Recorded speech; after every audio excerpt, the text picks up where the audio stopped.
The story begins with a bunch of people summoned to another world while on their way to school. The king explained that for the past few years, their human nation had warred against the demon nations, incurring heavy losses and debt as a result. They were on the verge of an extreme crisis, which is why they decided to summon people from other worlds, blessed with power, to their aid. Then he announced them as the great heroes. They didn't seem to understand his words. They started to measure their abilities. A black-haired girl had the Scythe of the Goddess skill, which was pretty rare. When they checked the other skills, they realized that all of them had some special skills.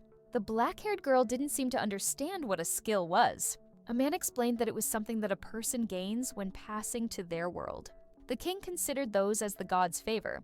The boys seemed to like the idea of being heroes. The king was also happy that they had some good skills, and it was quite worthwhile to summon them in that word.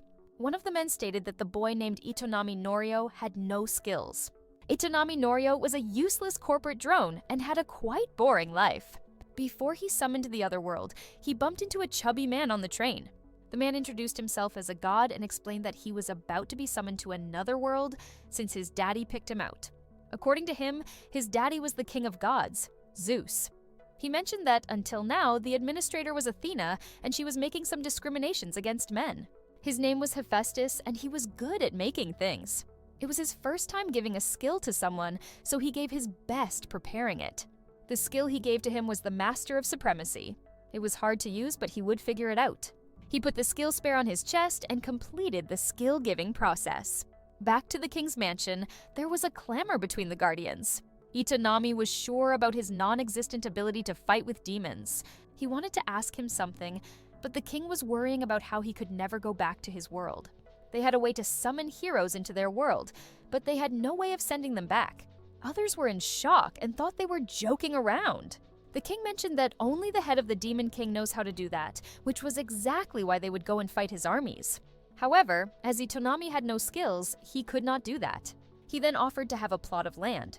He didn't mind the location and just wanted to use the land and live out his life in solitude.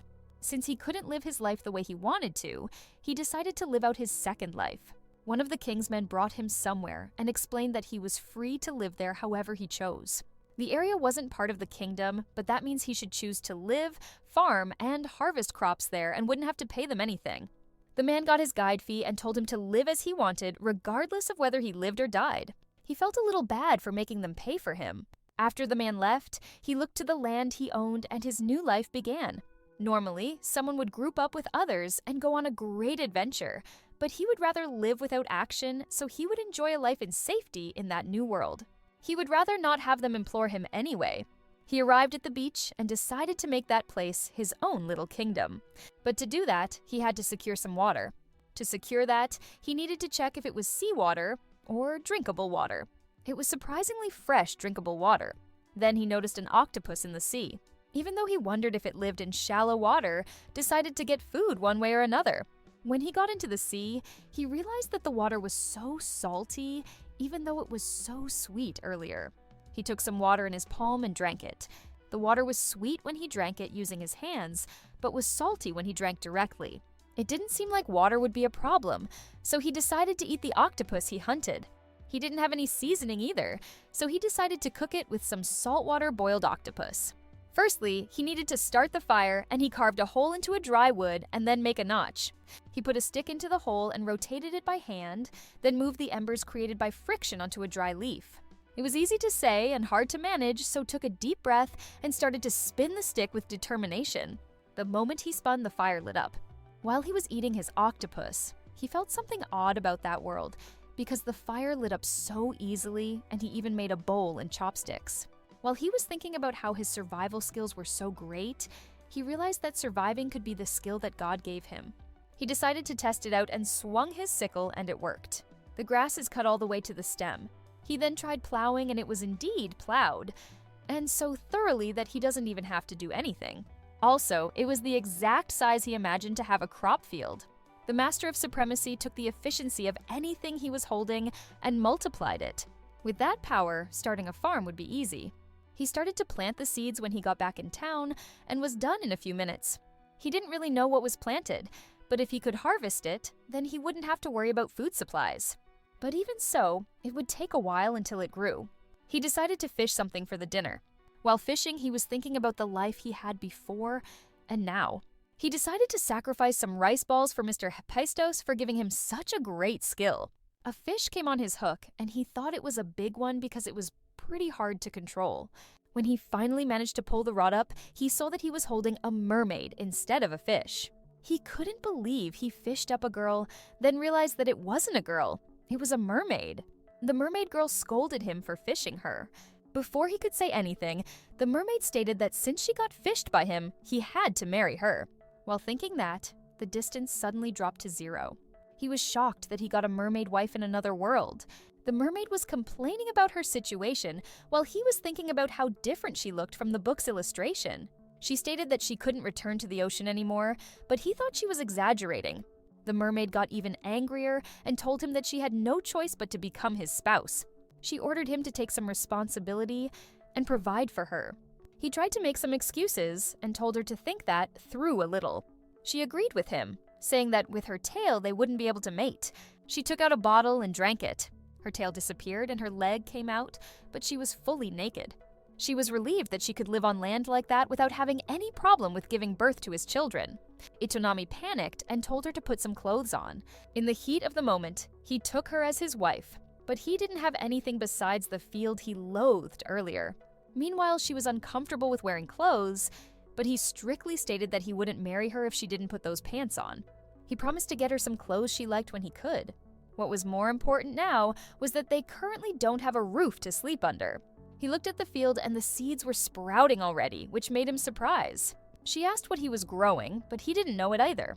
He was planning to start being self-sufficient with those, and make his tools, food, and house by himself, and live a humble life. It was different from the life of a mermaid, but if that is what he wanted, she was understanding. Apparently, medicinal magic was her species' ancestral magic, and she was actually a famous magic user in that respect. He didn't seem to believe her, so she told him that she would show him if he didn't get it with a weird accent. She told him to wait and went back to the sea to get her things from home. When she left, Itonami decided to build a simple house. In 1 hour, he made a shack. He got tired and went inside to rest. He fell asleep while thinking about the mermaid and was sure she wouldn't come back. She woke him up and he told her to put some clothes on again. He asked where was she all night and stated that he was really worried. The mermaid told him that there was no need to be worried. While they got out of the house, she explained that it took her a while to pack up her tools for medicinal magic. She explained that if he combined medicinal plants or similar things with magic, he would obtain medicinal magic. There were several applications for the various solutions he could devise, and because ordinary people could utilize them as well, they were highly valuable. She wasn't done showing him stuff. She brought a huge fish, and it was a beharingji, which is a fish-type monster that had a lot of mana stored inside its body. She cut, boiled, extracted, and powdered the fish, and created a product named beharingji fertilizer. If he spread that on his field, his plants would grow faster.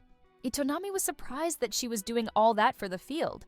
The following day, the crops were all grown, and he accepted that beharingji was amazing, but she claimed that the amazing one was actually her. He ignored her and tasted a tomato, and it was delicious. The mermaid also tried it, and it was so tasty.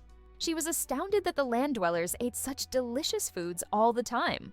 She was going to eat some green onions when he stopped her and explained that vegetables had unique qualities, and that some of them were inedible before they were cooked. He made a boiling mishmash since she insisted on eating. He served it to her, and when she tasted it, she loved it. He looked at her happy face while eating, and he thought he could live with her. She was still in denial that people were actually eating that on a regular basis.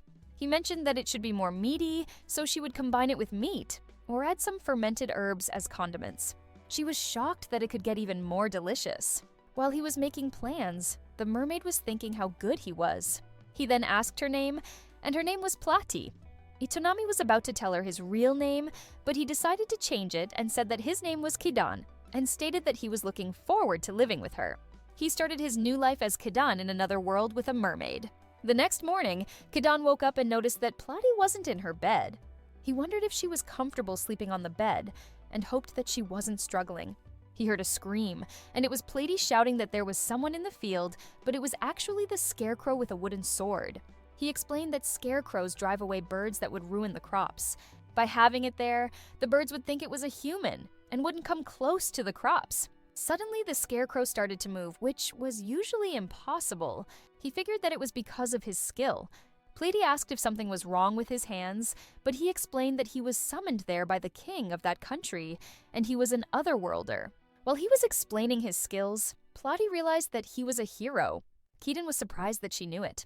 She thought those heroes who summoned from other worlds were using their power to fight with demonkind, and asked what he was doing there.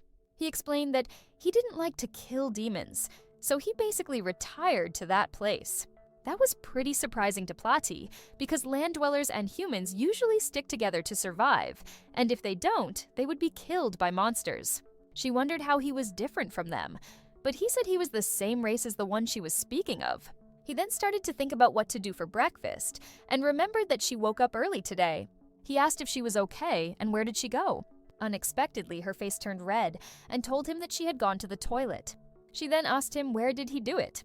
He said that he was doing in the ocean, which made her pissed off. He tried to defend himself by saying they were doing that while sailing, so the plankton fed on that, then were eaten and made the food chain. She told him that there was no such thing, and that she hated exactly that insensitive side about humans. The ocean's food cycle was completed by the ocean's inhabitants. She required him to not impose his older world's dirty ways on her. He begged at her feet and apologized. She suddenly started to run away from him. He didn't understand what she was doing, but didn't insist on her to come back. He thought about the toilet situation and realized that he may seem to have forgotten the basics of survival. A part of him was relieved that Plotty was there with him.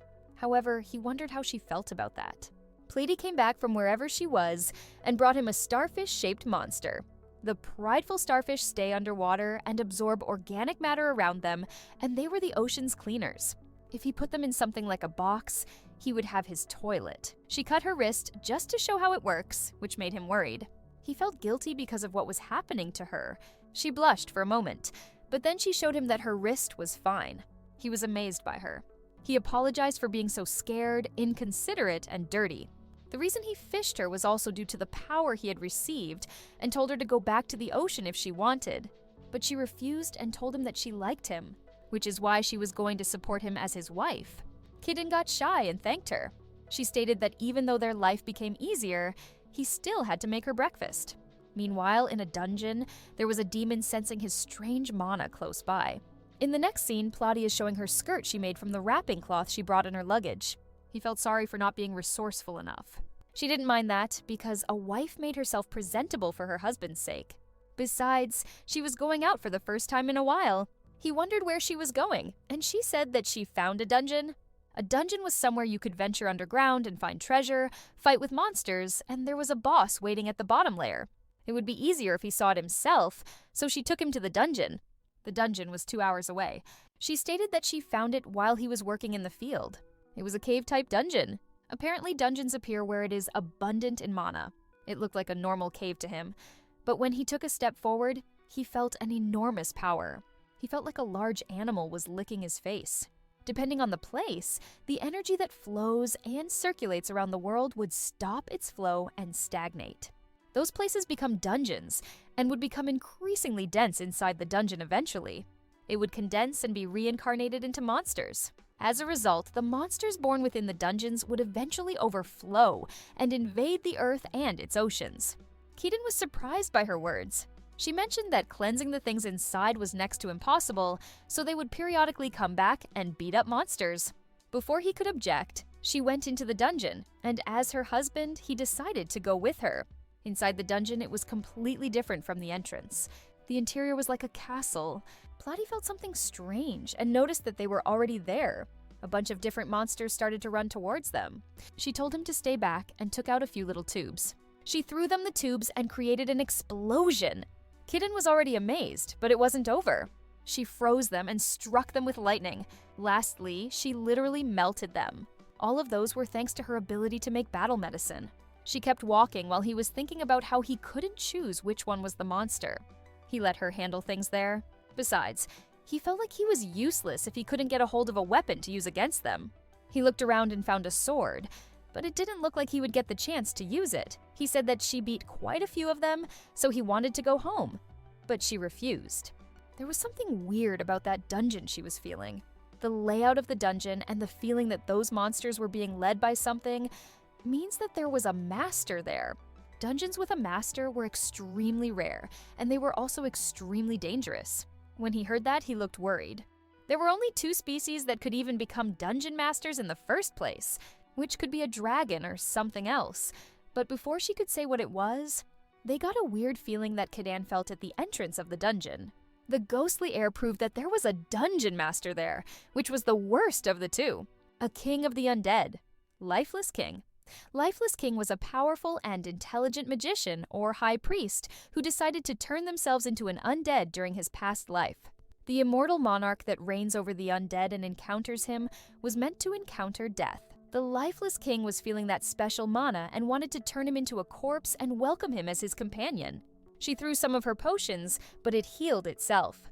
She told him to run and leave that to her since she had some potions, but he could never do such a thing like that. He swung his sword and started to run towards the king while saying he was her husband. Platy was about to tell him to stop, but the king yielded immediately, leaving them in shock. The Lifeless King said that although he used the holy sword to strike him, his power was still frightening. He got so happy that he picked up a holy sword. The king realized that the sword was the one he owned, but that sword was now his, because holy swords have wills of their own and they choose their own masters. And he was the chosen one, and as he lost the holy sword, his duty in that world was over. He informed him that he could strike him down with that sword now. Caden felt bad, and stated that he was probably not the owner of that sword. He explained that he came from another world, and before that, he was given the power to become a master of any tool he held. That power probably reacted with the sword since he was using it. While he was explaining, the king cut his words and couldn't believe him. That was a gift from the gods that was only heard of in legend. That kind of a skill immeasurable within the calculations of a skill, which was probably why the Guardian couldn't see any skill. Someone who has received a skill from a god shouldn't even consider a hero. And the king told him that he was a saint. He prostrated him and asked him to allow him to offer him the greatest form of hospitality. Meanwhile, Platy was feeling proud of her husband that she set her eyes upon. The king then asked what brought him to such a place, and he explained that he actually settled down in the area. Platy mentioned that exterminating monsters was the most important thing for someone living there. Monster fur and bones made for great magic tool materials. He couldn't believe the dungeons of that world were actually convenience stores. She then asked if it would be okay to go wild around every once in a while, and the king was okay with it. He was actually cleaning some of the excess monsters himself, so they would be helping him. Suddenly, she seemed to like the king as she called him their neighbor. They introduced themselves, and the king had a hard time remembering his name. In his past life, he served as the archbishop of a certain church, and it seemed that for some reason, he ended up being pursued and was on the run. He delved into that dungeon and absorbed the stagnating man, where he turned into an undead by placing a great curse upon himself. He seemed to forget the reason why he became an undead in his name. Platy and Kidden felt bad for him, but from now on it would seem his suffering that was boredom would wane, even if only a little bit. Kidden smiled and told him to come visit them sometime. He mentioned that they would welcome him with some of the vegetables they were growing and called him Master. He explained that since the Lifeless King was a high-ranking member of a church during his life, he would be calling him Master from now on. Master thanked him with tears in his eyes. And this is how they found themselves a nice neighbor and obtained the holy sword.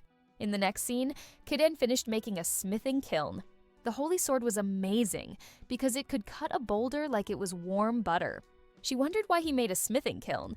He reminded her of the mana metal right present he received from the Lifeless King. She found the king very big-hearted. There was rarely enough dense mana in cave dungeons for it to materialize into a single piece of mana metal, and giving it away like that was a big kindness. When she asked what he was going to do with it, he said that he could make what he had been wanting to make. She thought he was about to make a sword or something, but he made a pan and a kitchen knife. He thought it would be faster if he demonstrated it. He cut the vegetables with the kitchen knife and then fried them with the frying pan. He added flavor using salt and pepper. He finished making the fried vegetables, and Platy seemed to love it. He also made some utensils. The mana steel was a good heat conductor, and it was very light, and the burnt food didn't stick on it, so it was easy to clean. He got so happy that his cooking repertoire expanded. Platy asked if he had other new dishes he wanted to add, and he approved her. She asked what he needed, and the meat was his priority right now. The meat would be amazing with vegetables with some oil. After hearing his words, she decided to stroll in the forest.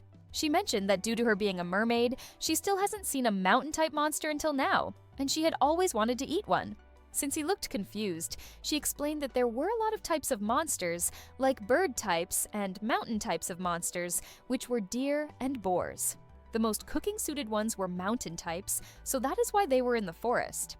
Kaden mentioned that the monsters were born in the cave dungeon, but the Lifeless King was using his powers to control the monsters from going out, which could mean the mountain itself was the dungeon.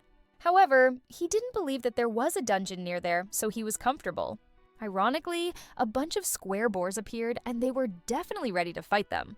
Unlike Kaidan, Plotty was happy that there were 2 dungeons nearby. He told her to focus on beating every single one down. She told him to restrain them as cleanly as possible and not be picky with her bringing them down naturally. The boars started to attack him, so he had no choice but to use his sword, and he managed to kill them all.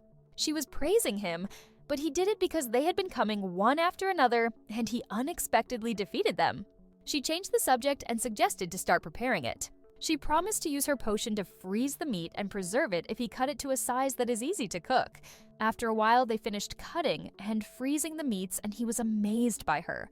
Thanks to her, their daily life would start to improve.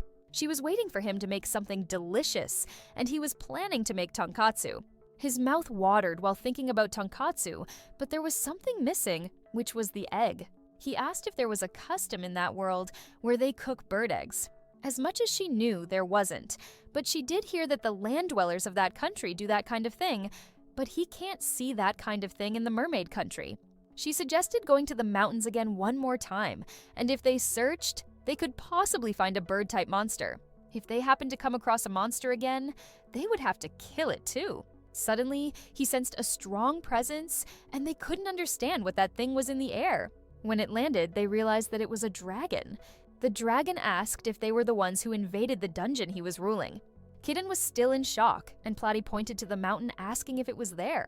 The dragon approved her, and she asked if he was the master of that dungeon, and he approved that as well.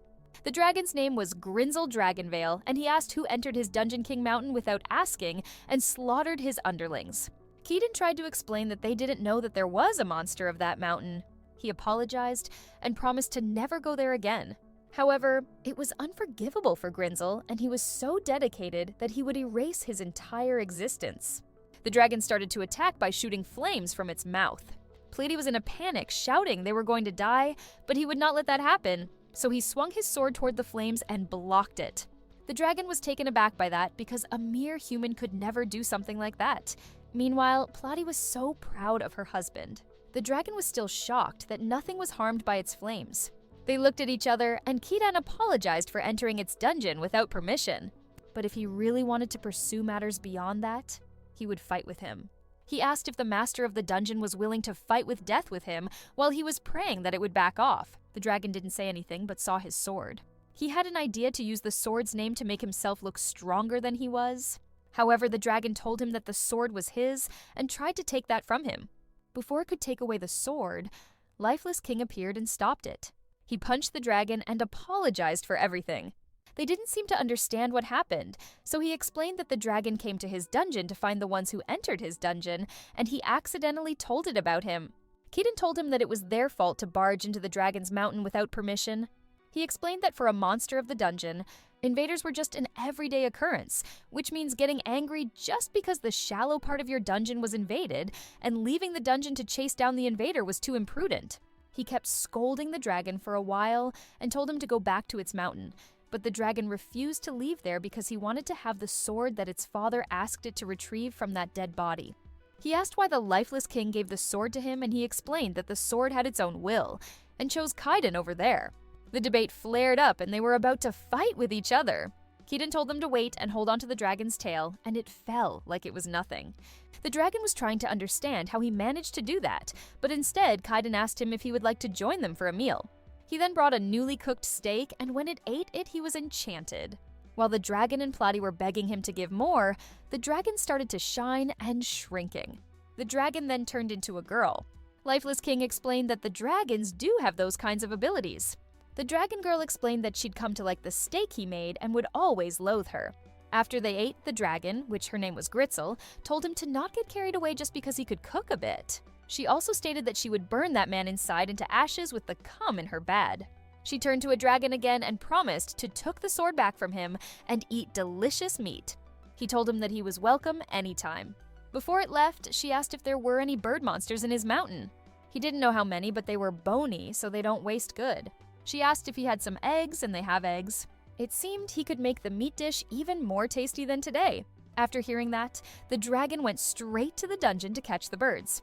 She stooped it and told him to took her too, since she knew about monsters' ecology. They were gone, and he smiled at the sky, thinking how lively his life was. In the next scene, Kadan makes a sword out of mono-metal. The sword would be the world's strongest sword if he excluded the holy sword. She asked if he was going to sell it, but he had planned to upgrade Kakashi, which was his scarecrow. Plady thought Kakashi would chop the pesky birds aiming their fields and told him to use it. While Kakashi was trying to kill the birds, Kidan yelled that killing was prohibited, but it didn't really seem possible anyway. She asked why he gave the sword to him, and he explained that it was because it was awesome. She did not seem to understand his type of romance. It had been a while since Kidan went fishing. The last time he went fishing, he caught a mermaid and he got married. As a salaryman like him, he was sent to a different world, and he thought he would fully enjoy his slow life there. But his life became fulfilled thanks to the mermaid who forced him to become her husband, lifeless king, and the dragon veil. Being able to have a moment of peace away from that liveliness was relaxing to him. While he was thinking that, a head appeared on the surface of the ocean. A man with the same ears as Plady asked him if he was friends with Plady, and before he could answer, he ordered his soldiers to kill him, and everyone who opposes. Everyone started to throw their spears at him. He immediately grabbed his sword, made a counterattack, and defeated the soldiers. While thinking about what to do, Plady came, and what was happening? The man who tried to kill Kidan was Plady's brother. The soldiers asked her if she was okay and called her princess, which made Kidan confused. She decided to introduce herself properly and explained that that man was her older brother, Prince Arowana, and he was the next heir to the throne. She then introduced Kidan as her husband. Everyone was shocked.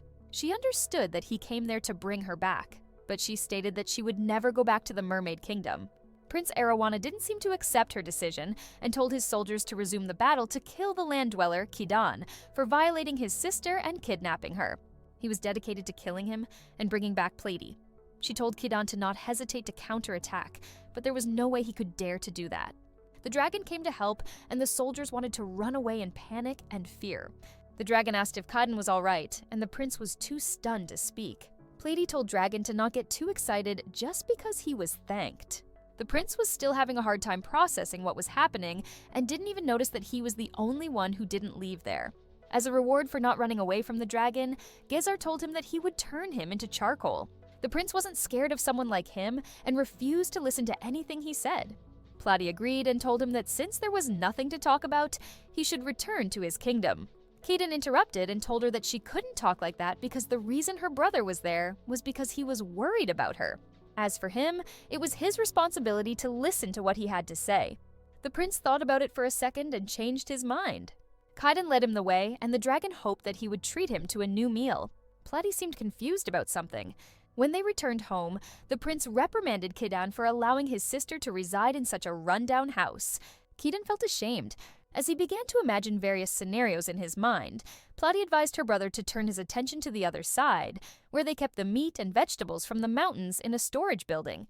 It was the prince's first encounter with a plaster wall, which left him astonished. But that wasn't all. There was also a factory where they produced seasonings, and they had to wait for the miso and soy sauce to be ready. The prince found himself perplexed by the unfamiliar terminology. Plady bragged about her husband, about how skillful he could do anything perfectly. Even the storehouse served as her magic compounding room too, and he was also treating her well. Keaton offered him a seat to eat the new dish he made. He mentioned that recently, he made a garden table to drink some tea and eat. The prince noticed the little girl and asked where she came from. He explained that she was Grinzel Dragonveil's human form. He then served everyone a plate of zenzai, which was made from azuki beans. The prince and the others tasted it and were amazed by the taste. Grinzel asked for the second, but since he grew it accidentally, he could only make a small amount of them. Plady and Grinzel glared at the prince because if he wasn't there, they would have eaten more. The prince then prostrated himself and apologized for underestimating his abilities and stated that he was considering him as a saint or a sage. The prince was now convinced that his sister was in love with him and wanted to leave his sister to him. Platy was excited, but he asked the prince if he was sure that was okay. That was his first time hearing that she was a princess and had responsibility, and she can't just give up on everything and marry him. After all, a lot of people's expectations were involved in that, he thought, but she denied that.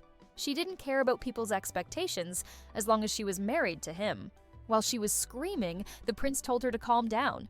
It seemed to him that Isekai'd didn't know Platy's circumstances. If it was a marriage, Platy faces a problem she cannot avoid. Vale seemed like she already knew the situation.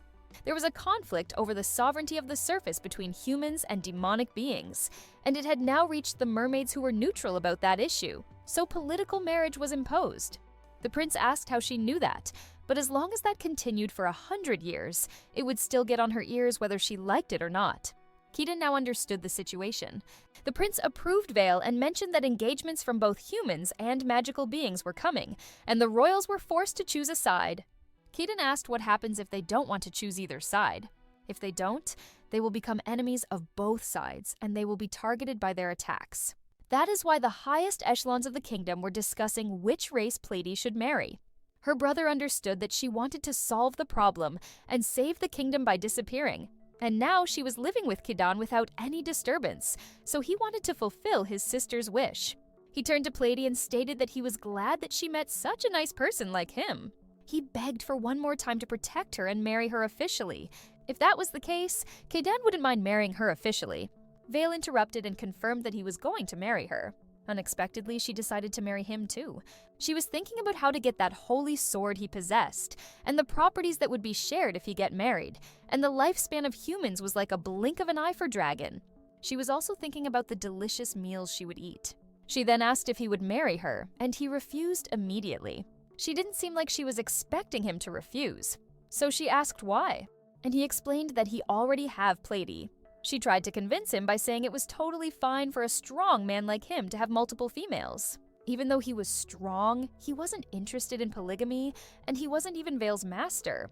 She started crying, which was the last thing he could expect. He wanted to stop her from crying and screaming that she wasn't as strong as the undead king, and he hated her, so he accepted her proposal.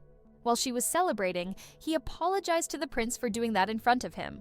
But the prince knew that fathers who had daughters worldwide had that kind of thing in common. Meanwhile, Platy didn't seem to like the idea of another woman. Platy's brother left to report to his father and mother. If they could get their approval, they would be officially married. She seemed to have doubts about the marriage. She confessed that she ran away from home, and because she was caught, she was forced to be his bride. But she had fun and loved his cooking. She stated that she wanted to be with him forever, but thought she was just bothering him. Isekai'd seemed to be surprised by her words. Knowing her circumstances, he didn't intend to change how they live their lives right now. He received a skill from a god, but they noticed that he was useless in fights, so he came there, and there was no way that he was a strong human. But with that, they could aim for a happy life, which is why, from that day, he wanted her to stay by his side, which made her thrilled. She was hugging him when Vale came and stated that she was hungry. He decided to treat them as a wedding gift. In the next scene, Isekai'd decides that they need more help from other people. Right now, he wanted to do something about the field, and he wanted to manage and harvest the crops that were already matured. Ever since he also started making miso and soy sauce, his hands had been full. As a married man, he wanted to build a home. Then, Lifeless King appeared and supported his decision, but he got scared because he didn't even realize he was there. He asked if there was something wrong, but he just had some free time, so he came to hang out. Then he showed him the monometal souvenir. He was very happy that he bought a big one, which would be a great help.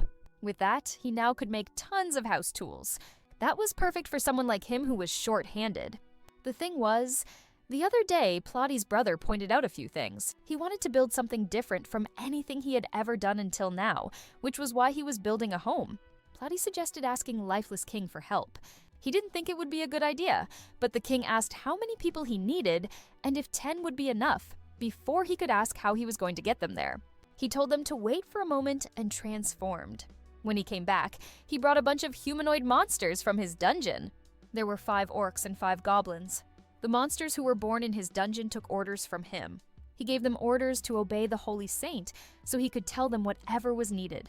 He introduced himself, but the monsters stared at him without any emotion. The lifeless king explained that they don't have the ability to speak.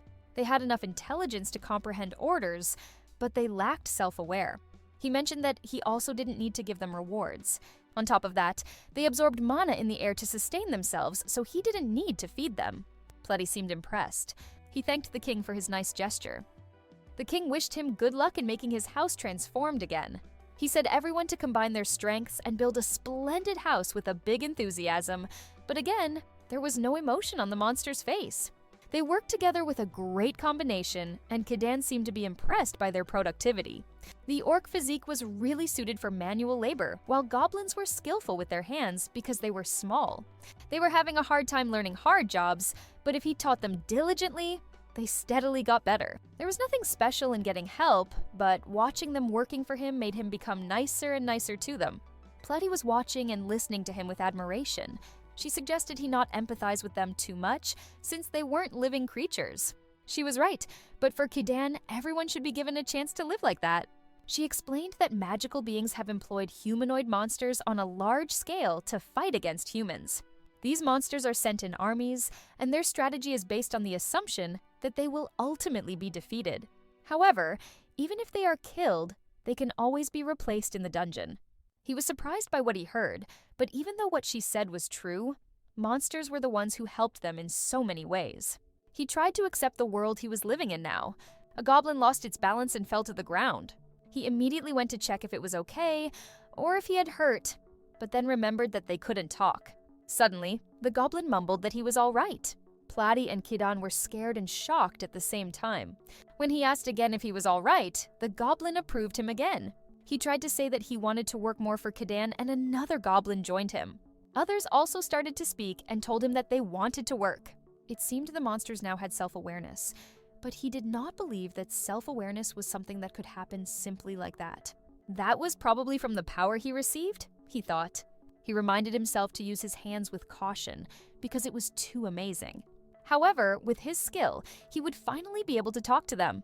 He embraced the goblins with the little tears in his eyes. Plutty knew that they couldn't just use them and abandon them at the end. After a while, the house was completed. Vale was shocked when she was in the house because she wasn't there to watch the house built from nothing. She wanted to go and explore the house, but Kidan stopped her and told her to take off her shoes at the entrance. She seemed to love the house and looked like she was going to stay, which was why he made a big house. Plutty asked him if he had made the house big enough to let the monsters stay. That was his plan, but when they refused his offer, he suggested they make a tenement house near there where they could stay. He also asked for their help to make the kitchen and the bathroom, which they eagerly accepted. A goblin whom he named Gobukichi informed him that the thing he requested was ready, and he showed her the futon he made. He stated that this was his present to Plutty. He grew caught inside with the grass to make tatami and all because he really wanted to have a futon in their new house. When she got to the futon, she was shocked that it felt that good. He apologized for making her sleep on plywood until now. She thanked him with shiny eyes, and she also thanked Gobukichi. Later on, Plotty's brother comes to visit them, and Kaiden offers tea. He commented that building a house like that in a short time must be the gift of a god. The reason he came there was about his and Plotty's marriage. He had consulted his father, and at first he was confused, but when he told him about Kaiden's personality and strength, his father agreed to it. It was a good thing that he didn't belong to any race, even though he was so strong. Kaiden mentioned how stressed Plotty was because of the political marriage, and asked about the humans and other magical beings. The prince said they were angry, but his father, the Mermaid King, proclaimed that. He convinced his father that Kaiden was a holy saint, which is why he agreed on the marriage. Once again, there was resentment when they lost Plotty, but considering that hostile forces were also aiming for Plotty, it seemed that it was better to leave it. The prince prostrated again and promised him that they would do their best to not cause him any trouble and begged him to take care of Plotty. He told him to stop that and explained that he enjoyed being with Plotty, which he was thankful for it. He arrived there alone, and if it wasn't for Plotty, he would still be alone. He might even forget his own name like the lifeless king. The prince was confused that he was a neighbor with an undead king. Suddenly, one of the goblins came and informed him that an enemy attacked from the coast, and a large number of monsters that were magical beings landed. Right now, the orcs and goblins were fighting them. The prince couldn't believe the place was discovered by the magical beings, even though it was their country's top secret area. They went outside and confirmed that the ship was the magical being's ship. One of the orcs named Orkubo got their demon lord. She was Astra's of Deception, one of the 4 heavenly kings. The orc explained that she came to kill Kaidan, so they captured her. Kiden noticed the pile of bones there, and the goblin explained that they were skeleton soldiers led by magical beings. There were about 100 bodies, but they all defeated them, which made him shocked. He started to give them a lecture about how dangerous it was to do something like that, and worried that he could lose them. Meanwhile, the demon lord got annoyed that he was ignoring her. The prince asked her how she knew that place, but she ignored his question and started to insult mermaids. She told him to not underestimate their intel gathering network, and even if it took forever, they wouldn't understand. She then freed herself and explained that her task was to bring back the mermaid princess and kill the bride thief, the holy saint. The goblins informed Kiden that she supervises the demon lord's upper echelons, and she was thirsty for blood. On the battlefield, she was a monster who made even her allies tremble in fear. The prince didn't care about any of that and tried to attack her, but he stopped her. The lifeless king appeared and stated that they were too noisy. The prince was speechless when he introduced the dead king as his neighbor. Then, he was even more surprised when Vale came in her dragon form and asked what was happening. Not only the prince, the demon lord was also surprised that he was welcoming a dragon. Pletty came and asked him if he was okay. The prince asked where she had been, and Vale explained that they were searching for eggs on the mountain and for tonkatsu. Then, they saw the demon ship on the ocean and got curious. Vale was furious that she, as a lowly demon, came there to kill her master. Hurting her master means having her as her enemy too, so he threatened to destroy their entire race. Kiden warned her to not speak too boldly. Astra seemed to be scared a lot, so he offered her to promise that they wouldn't be hostile to them and they would let her go home. She was too proud to accept that offer and told him to stop insulting her, even though her voice was trembling in fear. She tried to pull herself together and stood up. She had a proposal to have a duel with her one-on-one, and if she lose, she would consider his offer. Vale got angry, but he stopped her. Kiden's main goal in that world was to protect his lifestyle, so he accepted her offer and took off his sword. Astra was confident because even though he had strong allies, he was still a human. However, when she noticed that he was holding the legendary evil sword Drishwartz, she dropped her sword and fainted. Vale wanted to bury her like that and let her become fertilizer, but he wouldn't let that, of course. Kaiden wanted Vale to take her to her home because the sailors were so shocked to see Vale that they ditched Astra's and retreated. She accepted unwillingly, and while on their way to Astra's home, she asked why she was serving Kadan, but she didn't say anything to her, even though the real reason was to eat his delicious food. After a while, Astra's came there with her allies and stated that she had something to talk to him about. Pletty got annoyed and yelled at her to go home. Kiden tried to calm Pletty, and the girls behind Astra's explained that they had been expelled from the Demon King's army. Astra's corrected that she was the only one who chased out of the army and they could go back to the army. But the girls seemed quite loyal to her. Vale couldn't listen to them anymore and threw thunder. But he told her to stop, or he would cut her meals, which made him transform her human form. He felt sorry that she was expelled from the army. She explained that she failed her task to bring the princess back, and the monsters that she took along with her were all annihilated. Beyond that, dragging a dragon into the battlefield was a grave sin. He got confused that a dragon was in a fight between humans and demons. Vale explained that she sent the demon back where she belonged. After that, Astra's title as one of the 4 heavenly kings was revoked, and she was exiled from the demon country. The girls were sure that they decided in a hurry without the Demon King, so that Astra's would fall into that dilemma, and were sure that this was all because of Sir Ravian. Astra's didn't agree with the girls, because in the Demon King's army, strength was everything, and since she couldn't fulfill her task, she was in the wrong. He understood that the reason why she got fired was the uproar the other day, but wondered if there was another reason because the girls were all crying. Vale asked what she wanted to talk to him about, and Pletty warned her to not tell her to take responsibility. She timidly told them that she needed to start a new life, and she needed to know something to do. She was shocked by the goblins' and orcs' power against her army, and was even more surprised to see the 2 world-class calamities following him. She wanted to know what was special about him, and begged him to let her work under him for a while. Pletty and Vale were shocked, but he immediately accepted. He wasn't sure if working there would convince her, but trying to discover herself and putting herself out like that impressed him, and he would like to help her. Vale told him that they might come to kill him again if he helped her, but he didn't seem bothered. The other girls asked if they could also stay, and he accepted. In exchange, while the three of them were there, bloodshed was prohibited. She stated that she would obey him as long as she was there and would take on anything, even any indignity, so he could ask anything of her. As she said it like that, he wanted to make a request now. While the girls were fighting to help her, the request he was asking was field work. At first, he wanted to give them household chores, but he changed his mind. She didn't mind that because her skills were also specialized in that. However, the girl said that she was just hitting the same spot over and over again. She explained that that was called a hoe, which was used to dig into the soil and make ridges to plant seeds.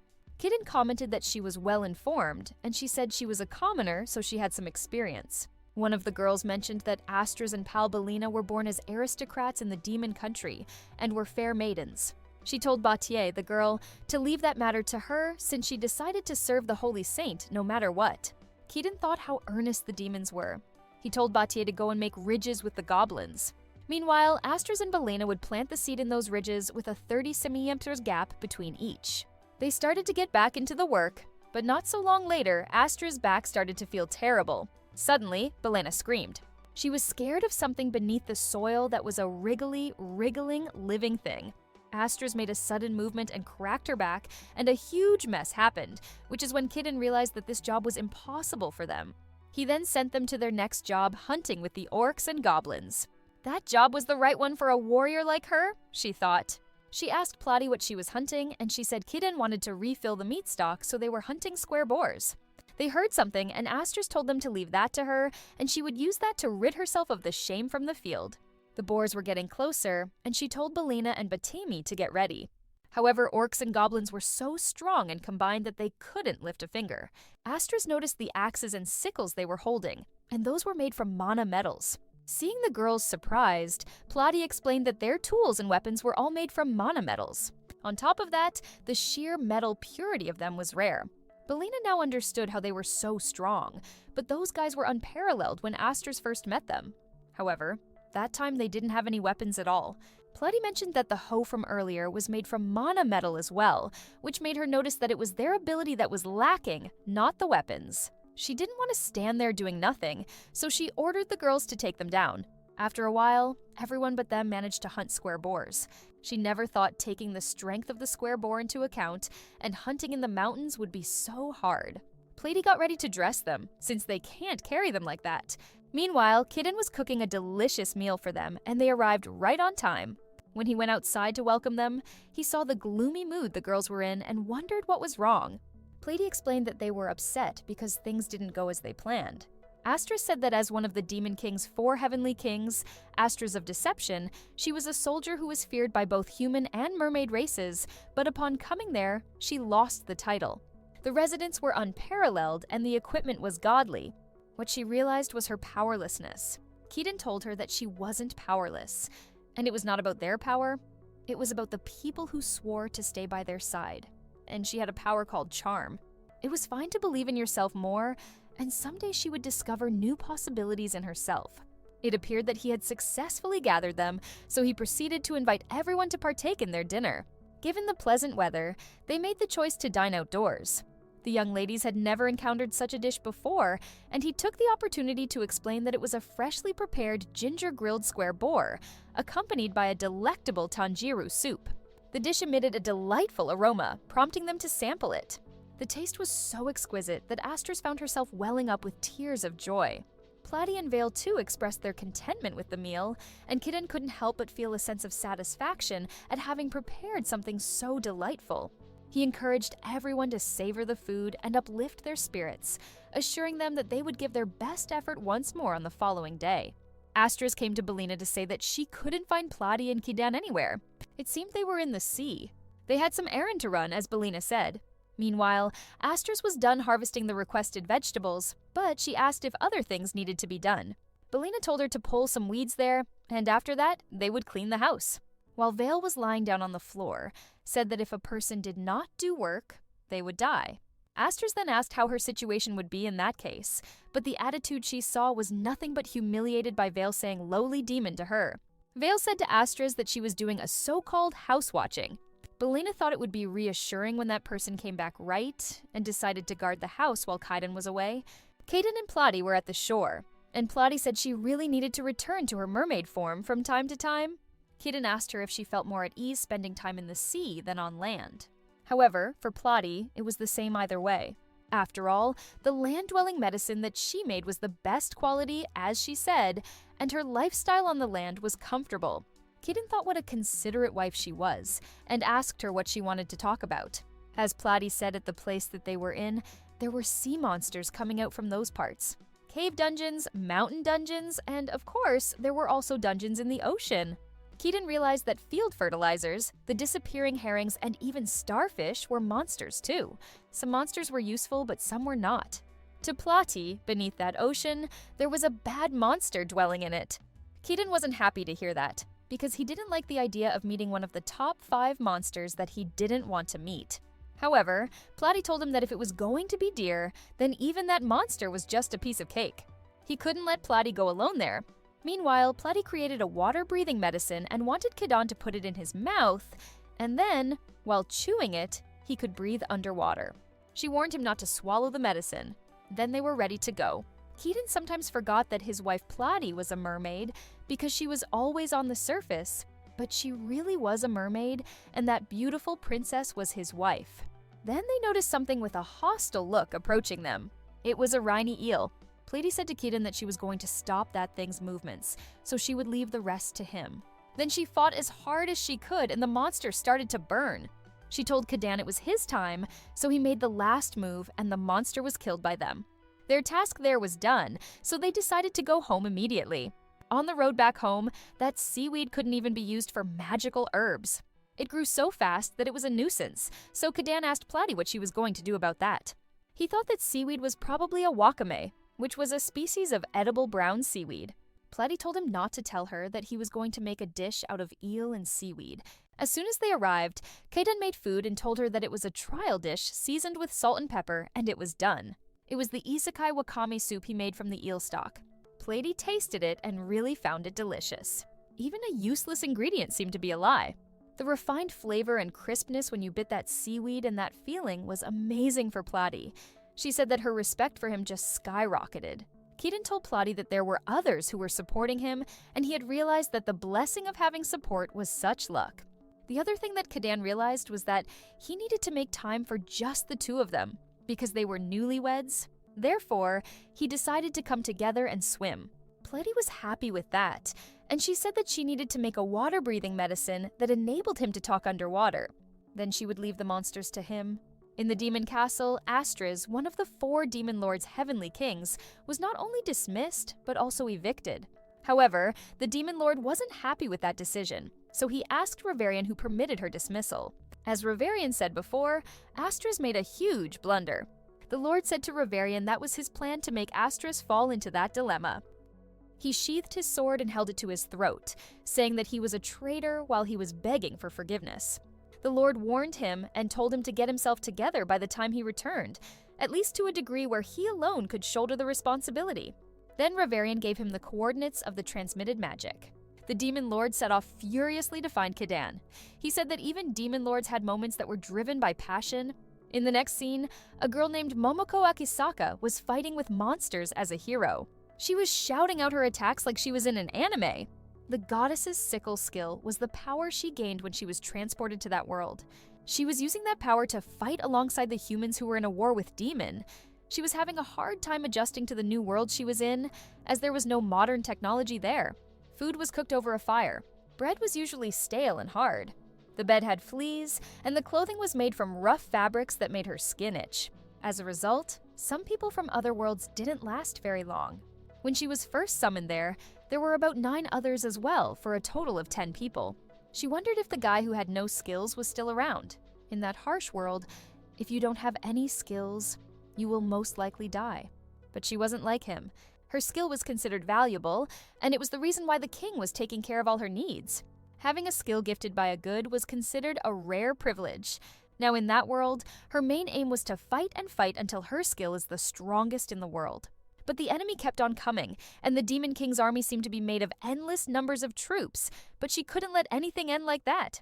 They would protect that world as heroes. Suddenly, Vale appeared in her dragon form and scared everyone. Both humans and demons wondered why that deadly dragon was on the battlefield. Even with her special skill as a hero, wouldn't even come close to scratching that dragon's scales. The humans told everyone to retreat as they would be wiped out by the dragon's single breath. The dragon talked, saying that she came there to bring a message to all the lower tribes. She was the great dragon ruler, the daughter of the Grazer dragon, Grinnell Dragon Vale. For today, she was merely on an errand for her lord and simply returning that rude one, Astrez. The demons noticed her and immediately went to catch her. Vale explained that she would have ended her and be done with it, so they should be thankful to her lord for not allowing it. She then told them that if they bothered her lord again in any way, she would obliterate the city of Kazima and any others with a single breath. As proof of her power, she blew into the sky and showed them her power. Before she left, she mentioned that her lord was the great Saint Kaidan, and to become his enemy meant becoming her as well. Everyone was shocked that there was someone who was higher than that dragon, and no one had ever heard of that person before. Meanwhile, today, Kaidan was eating his breakfast happily. Just like yesterday, he would do his best working in the field. Suddenly, the demon lord Zidan came to ask if he was the great Saint Kaidan. Before he could say anything, the girls came to inform him that Astrus had completed her first successful hunt. Then, they noticed Lord Zidan. Lord Zidan was surprised to see her in there. She asked why he was there, but he ignored her question. The Lord wondered why she left her forces without a word as his best officer. The atmosphere was really tense, and she admitted that she failed in the mission to procure the Mermaid Princess. Furthermore, she was publicly humiliated by the dragon. A subordinate who could not fulfill her duties was of no use to the Lord Zidan, as she said. The Lord Zidan wouldn't let her go as he always needed her to be by his side, which made everything more interesting. They went inside and talked while drinking their tea. Kidden apologized for his speaking as that was the first time he was talking to an actual lord. As the demon lord, it was his duty to lead the demon nations in their never-ending war with the human kingdoms. It was the duty of each demon lord to continue their war with the human nations. Kidden felt bad for him because he didn't have anything to look forward like a family at home. The constant battle could be tiring at times, which was why he was grateful for Astra's assistance. She was the most reliable, extremely loyal, and indispensable. Astras didn't think she deserved such kind of praise. Kidden asked if he could just give Astras a pardon or reinstate her as he wasn't the one who exiled her in the first place. The Lord wished that it was that simple. Astras was placed under military tribunal, and she was sentenced to be exiled for her failure. He was at the front lines leading their forces, so he couldn't come to defend her case. This was all done without his knowledge or permission, and there were several nobles who would profit and advance their positions with Astra's dismissal. Currently, they blame Astras for angering the fearsome dragon that appeared on the front lines and threatened to wipe them out. The demon nations were in turmoil over that incident, and he couldn't spare the time to go back and calm them down. When he returned, Astras was already gone, so he went out to search for her. The Lord Zidan held her hands and told her to not leave him like that again. Platy noticed the obvious thing going on between them and asked if she really liked the Demon Lord. She tried to deny it and told them that they had been only friends since childhood, but no one seemed to buy that story. Vale told everyone to just stop talking and turn to the Demon Lord. She told him to plow the big-boobed friend of his if he really wanted to, since he was the Demon Lord who could do anything he wanted. The Demon Lord was surprised by the bold words of a child like her, and Astras explained that she wasn't a child. She was the daughter of the Grazer dragon and one of the two calamities of that world, which was the dragon that came into the battle and threatened them. She explained that she wanted to incinerate her on the spot, but she went through all that trouble to return her to him. Keaton mentioned that they would be talking about that incident later. To think that Astras was in the company of some very unusual people would be an understatement. He could see that she was greatly indebted to him and owed her life. However, it was imperative that he took her back home with him. Therefore, he challenged him to a duel. Kidden tried to tell him that that wasn't necessary at all. As for Platy, nothing wouldn't matter anyway because not only her darling Kaidan, the master of Grinzel Dragonvale, but also the other calamity as well, the Undead King. The Lord was shocked to hear that. Kidden stated that Astras didn't belong to him or anyone else, so if she wanted, she could go back with the Lord. When she first came there, she was lost and didn't know what to do. She wanted to find her potential and place in the world. And after hearing Lord Zidane, he thought her place was being beside the Lord, and he thought she could achieve her potential and be true to herself by his side as well. He advised her to be honest with him as he was with her. She made up her mind and swore that she would always stay by his side, even in the battlefield or the afterlife. The girls were so happy that the injustice of the four kings was finally undone. Pleiades stood up and interrupted them. She stated that the Lord's outlook was far too naive, especially since the other demon nobles expect him to be her husband. The Lord didn't even know who she was, so she introduced herself. She then informed him that the demon nobility had sent a petition to her father for an alliance to marry them. However, the Lord didn't even know anything about that. He swore to Astris that he had no idea about that and told her to not misunderstand. When Kidan thought about it, it did make sense to him. Of course, marrying her to the demon lord wasn't an option since her husband was Kidan. However, there seemed to be someone who wanted to undermine his authority. Removing Astris from the Four Kings would certainly shift the balance of power, especially since she was his most trusted subordinate. So she asked him to tell her who he thought had the most advancement with Astris' dismissal. There was only one person in everyone's mind. Pleiades continued to explain that that guy was behind every order. The demon was frustrated that even if he took her to the demon nations now, he would remind everyone what she did, which would cause the demon nobility to lose faith and see him as a weakling. At best, he would lose a lot of loyal subjects. At worst, they would demand that his abdicate his throne, clearing the way for that usurper to take over. Keaton wondered if there was anything they could do.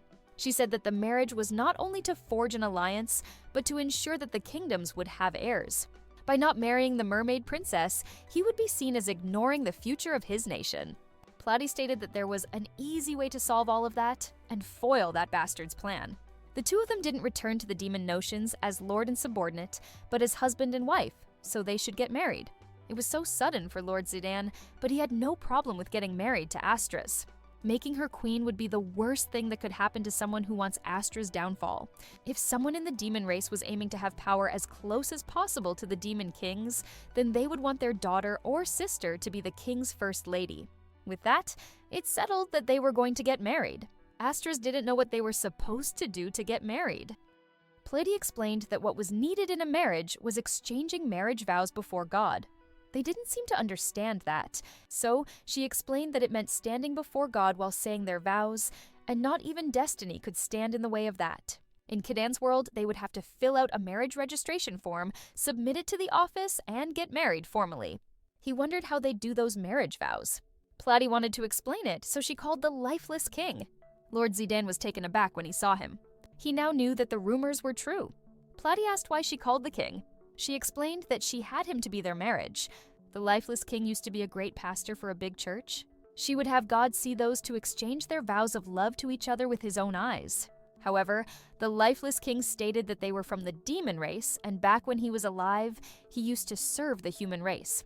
Pleiades wasn't expecting that. She felt bad for not thinking about everything.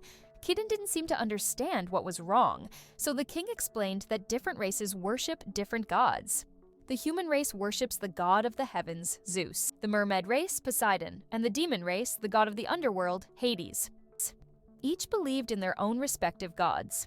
While Pleiades was upset, the lifeless king said he would see what he could do. When he lived for at least 1,000 years, he acquired a lot of knowledge. Though the tenets may be different, he would study the etiquettes of the prayer. Pleiades asked if the Lord and Astris were okay with that, and they didn't have any problem. The king gave it a try and started the marriage process. They felt a heavy atmosphere weighing on the earth's surface. Something started to form, and there it was, the god of the underworld, Hades. The lifeless king seemed to summon the god accidentally. He intended to offer a prayer and create a holy ground in order to perform the wedding ceremony. Hades talked, saying that this hadn't happened in a long time. He asked what was his purpose to summon him there, and if the human race finally waged an Armageddon. The Lord kneeled and explained that the conflict with the human race continues to be in a state of ebb and flow. It was a situation where he couldn't let his guard down, however. It was nothing he needed to concern himself with. Hades repeated his question and told him to introduce himself. He did and said that on the occasion, he had asked for a woman's hand in marriage. In line with that, they conducted a wedding ceremony and wished to be granted God's blessings. However, they ended up calling him by mistake. He apologized for disturbing him. Hades seemed to be fine with it. However, he stated that if he was going to grant his blessing, his wife needed to be his one and only. He asked if he could swear that he would love that woman for the rest of his life. That was actually all he wanted. He wanted to be paired with Astris for the rest of his life and not with any other woman. Hades let them receive God's blessings and disappeared. Gods were surprisingly good beings, as Kaydan thought. Vale found him loud while Lifeless King promised to be careful with prayer ceremonies next time. On top of everything, having received blessings directly from a god himself gave the two of them divine protection. It seemed that whoever tried to forcibly sabotage their relationship would be met with divine punishment. That has become the ultimate proof of love that the Lord could show to his demon brethren. The Lord thanked Kaydan for making it possible for his dream of marrying Astris to come true. Astris mentioned that they would never forget that kindness for the rest of their life. Kaydan didn't want to take all the credit and told them that he was happy for Astris. The Lord turned to Astris and asked if they should go now to introduce her as the demon queen. However, unexpectedly, Astris refused to go and told him that she was thinking of staying there for a little longer. Vale was not happy about her decision and told her to go home since they married each other already. The Lord asked the reason and she stated that she wanted to retrain herself as his wife. He was surprised but respected her decision. He then asked if Kaydan could look after her a little longer. That wasn't a problem for him, but he didn't even know how he was supposed to be any help. He felt guilty, especially since the newlywed was going to be separated. Then the Lord asked if he would mind if he also stayed there for a while. He was shocked and asked if it would be trouble for his people if he wasn't present, but it should be fine for a short time. Thanks to the dragon that came flying on the battlefield, both factions were still shaken. Until both sides had obtained information, no troops would be dispatched. Vale seemed to be regretting her decisions. Since there was no problem for them, Kaydan was okay with welcoming them for a while. He even started thinking about building another house for them. Vale interrupted and told the Lord that their staying there meant there was no one in his camp executing the plot. If he left things as it was and let his center be exposed, the other party would think about plotting something evil. But the Lord took everything into account when he made his decision. Vale still wasn't convinced. She also found it weird that he came there without having any ship. The Lord explained that he used teleportation magic. If he set up a teleportation point beforehand, he could teleport in an instant. Astra's subordinate Belena left him a memo with the coordinates of that place. Belena explained that the thought of them being separated because of some suspicious plot frustrated her. They thanked Belena. Platy interrupted, wondering that since several demons could use teleportation magic, was there a possibility that they would come after him there? He told her to not worry about it. The coordinates to access that place were encrypted, and unless the person who made the encryption tells it, then identifying it was practically impossible. Moreover, that place was being blocked from recognition. The demon race uses teleportation or clairvoyance magic in that age.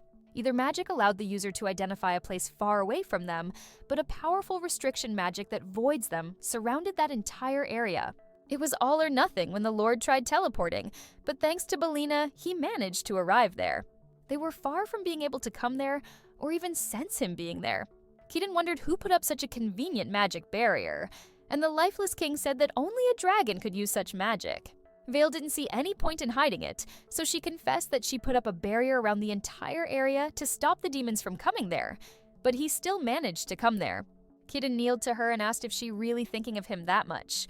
Vale approved him, saying that she wanted to eat her hot master's meal all to herself.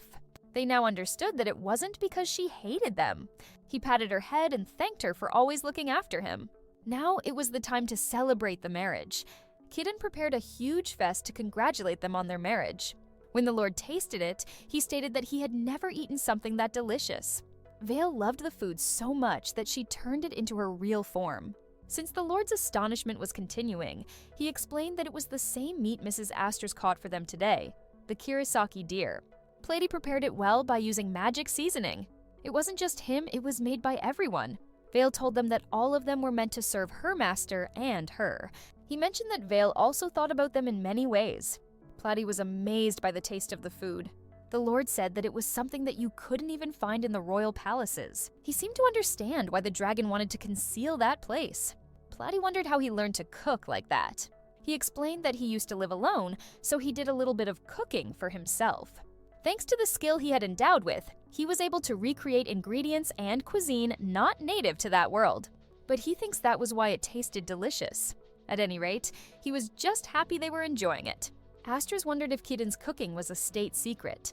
She suddenly kneeled to him and asked if he could teach her the ways of a newlywed bride.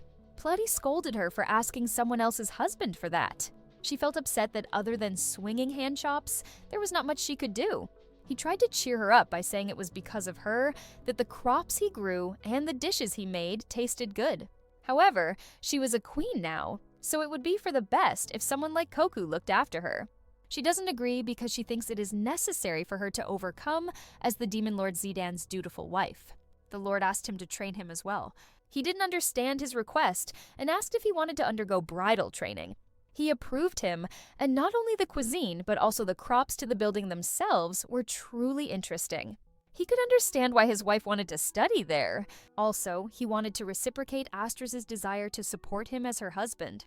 He thought a married couple should support each other, just like Kaiden does. Plady bragged about him not being the same as other kings who just sit pretty in their castles. They were counting on Kiden in that case. The next days continued with making constructions and teaching the Lord Zidan. Not surprisingly, he was good with his hand.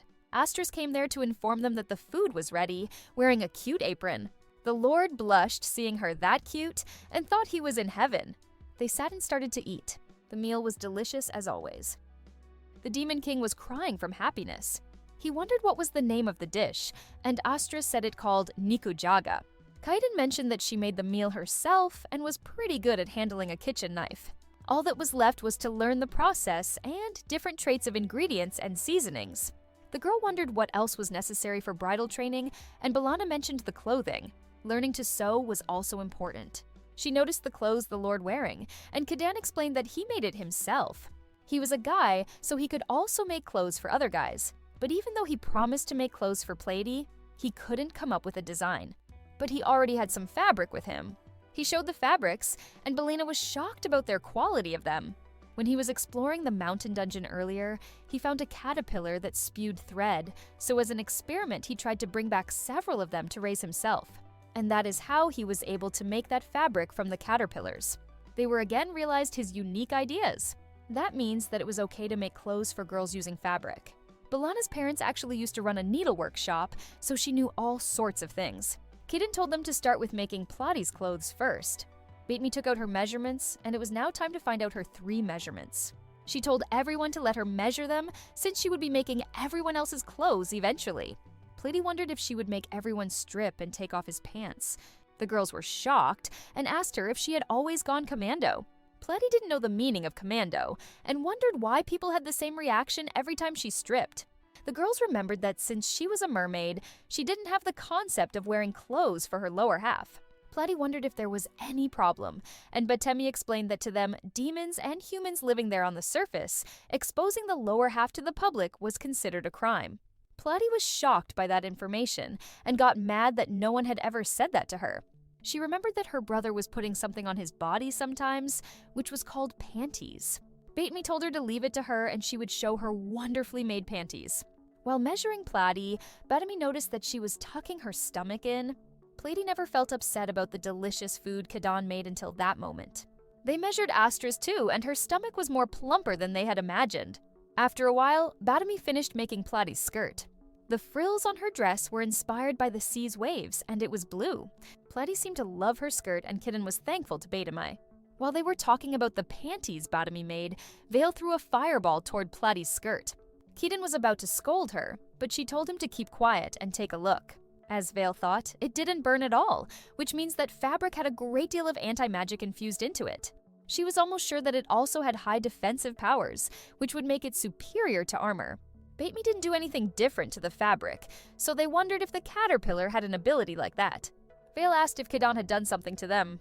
He said that he only treated them with care while hoping to make good clothes for Plady. Vale now understood what happened. Orcs and goblins got enhanced after meeting him, and the same thing probably happened to those caterpillars. Vale wanted Batemi to make her an armor too, but she was complaining that it wasn't an armor. It was fashion. Since the Demon King's clothes were originally cotton meant for futons, they would also have Batemi remake it for them. Astras noticed that his clothes were a little torn over. She told him that she would fix it, and he thanked her. He took off his shirt and Astris started to sew his shirt. Kiden was watching them and decided to let the king have the shit for a bit longer. Meanwhile, in the human kingdom, the king was thinking about the dragon veil. Because of her, the war was at a stalemate. He was brainstorming how they were supposed to proceed now. One of the king's men came and informed him that according to the generals at the front line, the reason the dragon showed up had yet to be identified. Thus, the army advised not to mode. The king considered them as a bunch of cowards. He asked about the information on the master that the dragon was obeying, but there wasn't any new information about that. The king was whining about how everyone was so useless and ordered another cup of squeezed fish juice, which was so stinky. The king, Junius XVIII, was supposed to put an end to the war that had been going on for centuries with an overwhelming impending victory for the human. They used up all the country's mana to summon heroes from a parallel world. The main goal was to defeat the demon race and thoroughly exploit them for their country. But with the dragon, they couldn't move forward on that purpose. When his man brought his drink, he asked if he thought the master of the dragon existed in the first place. The men stated that everyone was doubtful about that. However, if they make a wrong move, they provoke it. And if the dragon ever appears again, destruction would be inevitable. This sentence brought something to his mind. He ordered him to find Isekai'd. If they had him as one of their subjects, their victory would be certain. That was true, but the man wasn't sure how they would find him. He told him to form a search party made up of capable heroes. Junius temporarily disbanded the army and ordered them to devote all their resources to finding Isekai'd. He was confident to find him and claim the human race's victory. Meanwhile, at the Isekai'd's place, Zidane and Astris were drinking tea. It had been 2 months since they came there, and they were able to learn so many things. The time they would be leaving was getting closer, but Zidane wanted to get back the feeling of a sword again. When he grabbed the sword, he paused for a second. Astris asked what was wrong. He said that with just one swing, the holy sword Einlot felt agitated like it was resonating with something. They went outside to inform Kaidan, and Zidane noticed the sword he was holding. Kaidan was talking about how useful the sword was, and how he used it to cut the mana metal just now. Plady came and explained that the sword was a holy sword they picked up from the Undead King's dungeon. Zidane would have never thought he would have the legendary evil sword Dreischwarz. Apparently he was planning to give it back to the lifeless king, but the sword wouldn't leave him. Plady mentioned the time he defeated the Undead King to protect her. He tried to explain that they had no other choice back then, and he didn't even know the power gifted to him by the gods. According to the legend Zidane knew, a saint's power could even surpass that of a hero's, which was the same thing the Undead King said to Kaidan. Zidane asked if he was one of the heroes summoned by the human king from a parallel world. He approved him and explained that even though he had been summoned there, he had no useful battle skills, which is why he was dismissed from the war and started his life in that land, far away from the human race. Astris felt sorry for him, but he showed them what he could do with the soil and explained that his skill was pretty useful for a peaceful lifestyle. It was indeed wonderful, but still didn't fit for the battles. However, Zidane was still having a hard time understanding how he was superior even to the Undead King. He explained that his skill gave him the ability to bring out the maximum potential of anything he touched, but that didn't mean he was strong himself. Zidane disagreed with him. There wasn't a single being in that world who could withstand his power. He asked if it was possible for him to prove his superiority over the human race and return to their kingdom, but Kaidan didn't plan on doing that. Even though it sounded rude, he stated that he was not affiliated with anyone, and it was because he didn't belong to anyone. This is also how he was able to marry Plady. Zidane stated that if he hadn't been there, things would have gotten more serious between humans and demons, since mermaids would get involved in their strife as well. Zidane certainly believed that his existence was of great significance to that world, and hoped for everything to go well. It was now about time for Zidane and Astris to go back to their country.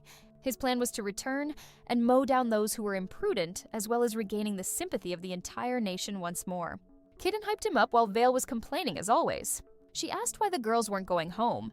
Belina explained that as long as she was there, the Demon King could come to that place whenever he wished. She would make sure to carry out the role of connecting the Demon King to that land at all costs, and Bedemi wanted to continue making clothes there. Additionally, as a gift, she gave Astris a dress that the Demon King would fall in love with. She seemed to love the dress and thanked Bedemi for her efforts. They got ready to leave, and everyone wished good luck to them. While they were going, Zidane mentioned that he always thought he would never be able to resolve the war between the demon and human races peacefully. However, Kaidan's existence made him realize that what he gave up on wasn't a mere dream. He asked Astrid if she would lend him her power for that dream of his, and she was happy to help him. In the next scene, Kidan finished making bread. Everyone seemed to love the taste of it. He mentioned that it was one of the staple foods back in his world. They could also use wheat flour to make stuff other than bread. That was another addition to his repertoire.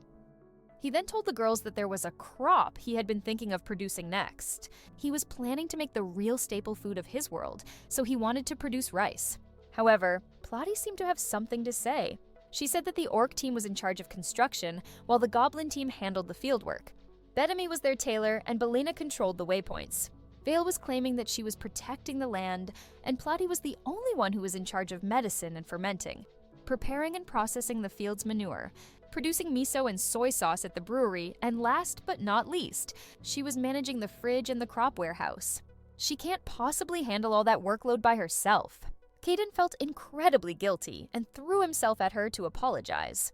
There were so many things he wanted to do, and he totally forgot about the workload she already had. While they were talking, Plotty's brother came and asked what was the meaning of all that commotion. Caden apologized to him for being a failure as a husband, which he wasn't expecting at all. Plady asked why he was there. He said that after negotiating with the Saint the other day, they agreed to sell the pickled radishes being produced here with him, so he came to buy them. Plady scolded him for ordering in bulk lately. It was also their neighbor's lifeless king's favorite. Plady was thinking about how her field had a terrible lack of people when an idea appeared in her mind. She told her brother that the people who would balance out her workload were the merfolk who specialize in pharmaceutical magic, and asked him to bring several people from the Mermaid Kingdom. Otherwise, she would decrease the production rate of the pickled radishes. She asked for Keaton's opinion before the prince could say anything. Keaton was okay with it if the prince was okay too. Plotty tried to convince her brother because she wanted to feed rice to her dear husband. The prince asked Kedan if he was aware of what the shore meant to them merfolk. Keaton thought they hated it at first, but Plotty eventually came to appreciate it. The prince explained that Plotty was a weirdo. Any normal mermaid would perceive the shore as a hellish place. Merfolk couldn't survive on shore in the first place. In other words, Plotty, who decided to settle there of her own free will, was a tremendously rare case. It was also thanks to her new medicine that he could traverse between land and water freely, but before then, it was but a crude concoction. There were restrictions to turning into a land dweller. Side effects included losing your voice, turning into bubbles, and vanishing. Vale didn't understand why there were so many downfalls of that, so she told him to stay in the water, but that was not possible. The concoction served as an important resource used for things like diplomacy. Regardless of whether a perfect medicine was made or not, most merfolk wouldn't come on land. Also, ever since the completion of that new medicine, a new system had been implemented in their kingdom, which was the banishment of criminals. Aside from the death penalty as a form of severe punishment, it had been decided that banishment to the surface would be another alternative.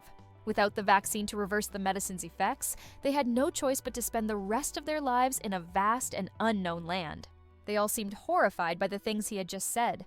Plady didn't care about what he said and told him to do something about it as the Mermaid Kingdom's prince. The prince thought about it for a moment and said that when it comes to Plotty's helpers, they must be at a certain level of potion brewing. However, even if they used the royal palace's human affairs team, dispatching them to the surface for a long period of time would be difficult. Plotty had an idea. She suggested bringing those banished criminals there instead. That was not what they were expecting.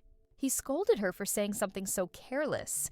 But Kedan didn't mind that either, but he wouldn't want to expose Plotty to danger. Vale got angry again and said that she would just burn anyone who came there. And the prince liked the idea of that. It was actually a good idea since under those circumstances, even the criminals would have no other choice but to give in. She told her brother to bring 3 criminals if he wanted to eat his pickled radishes. She didn't care if they were criminals or not, as long as they were capable. In fact, criminals would be better since she wanted to slave them to death. After a while, the princess brought 3 girls with no panties. Vale thought since they were all criminals, it was fine. Bedami expected that to happen, so she brought them something to wear. The prince introduced the girls one by one. The first one was Puffer, the one at the center was Lampi, and the last one was Gararufa. Even though they were all girls, he warned Kedan to not let his guard down. Kedan thanked them for coming there and introduced himself. The girls were a little reluctant. Plotty came and told them to prepare themselves. The girls were shocked to see her. The prince informed the three girls that they would serve their sentence by working under his sister, Princess Plati. Lampai was happy to see her, so she tried to hug her, but she failed. She was so happy to serve her one more time in her life. While she was crying, Plati told her to keep it quiet. Vale wasn't sure if she was really a criminal. The prince said that they were famous criminals in their country. Puffer complained about Lampai being a suckerfish to the royal family, but Rufa could say the same thing about her. Puffer tried to defend herself by saying that Rufa only followed them because she liked Prince Iravana. Lampai promised to be by the Royal Highness's side until her last breath. Pleti wondered where this idea came from in her mind. Meanwhile, Kitten asked the prince what those ladies' crimes were. In their kingdom, 6 ferocious witches specializing in pharmaceutics called the Great Mad Witches exist, and today, he brought the 3 of them with him. Puffer was focusing on globally circulating the mana flow under the seas.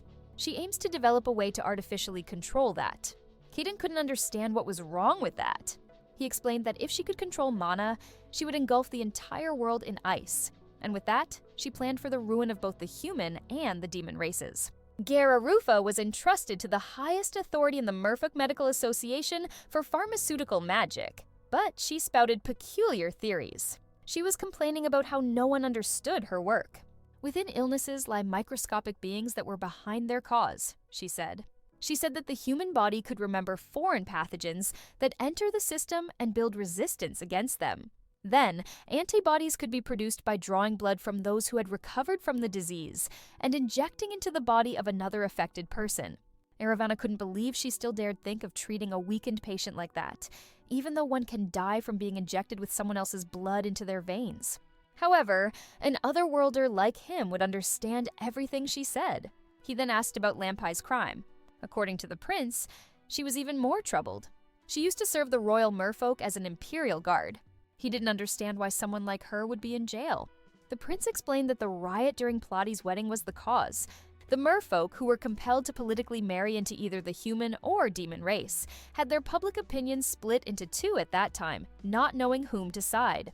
But there appeared a merman noble who spoke to his father and objected to Plati's marriage from a neutral standpoint. It was hard to overlook the risks of a failed marriage if you stall for time. He was sure the other party would eventually back down. However, he also had quite a loose tongue. He told to the people that Princess Plati was just some drug freak with no sense of decorum and so on, and Lampai, enraged upon hearing that, brutally beat that very same aristocrat. She told the prince that she wasn't the one who was wrong. It was actually that aristocrat who insulted Plati. The prince apologized that they were like that. Keaton asked if Plati was happy that he was worried about her. The prince mentioned that there was something else he didn't tell him about Plati. The truth was she was also one of the great mad witches. Keaton was taken aback and wanted to know what did she do.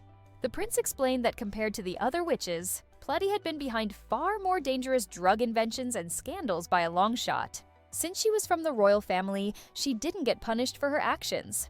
She even called the crowned witch. Because of her reputation, his brother was counting on Plati. There was no one else but her who could command those witches. The girls were happy to serve her, but they wondered where exactly that place was. They could understand that the man named Kidan was the owner. In that case, they thought the place was under the human race, but their tailor was a demon, and there were even goblins and orcs. Vale interrupted, saying that none of that should matter to them, and they should just work their hardest to produce good food while they were there. The girls commented that she was a remarkably arrogant individual. Hearing that, Vale transformed into her real form and scared the hell out of them. While they were trying to figure out how a dragon was there, Rufa fainted.